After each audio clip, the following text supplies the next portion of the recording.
Are some of you still trying to figure out how to drive a manual transmission? Maybe you bought a manual, or maybe a manual car is just sitting out in the driveway. Here, son, here, daughter, you're welcome to have it, but you got to learn how to drive it, right? Well, come on, let me show you.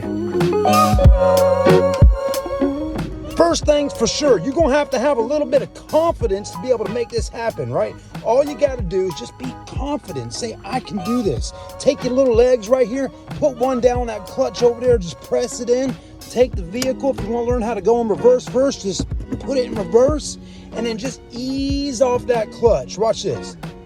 I'm just easing off, right? If you let it out too far, it might actually stall out and shut off on you. Now, once you start easing off that clutch like we're doing, the vehicle starts rolling. When you let your foot completely off the clutch, the car's rolling. So again, we're in first gear right now, right?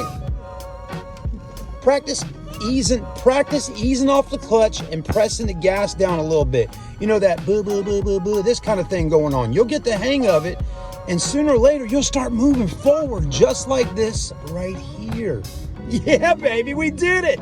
So if you can get through the first part of driving a stick, which is learning that clutch and the gas pedal in first gear, I think you'll get the rest of it. Just push the clutch in as you're going and drop it in second. You'll get the hang of it, but have confidence and don't be scared about the car shutting off. If you're practicing in some big parking lot, it's going to be simple. You'll get the hang of it.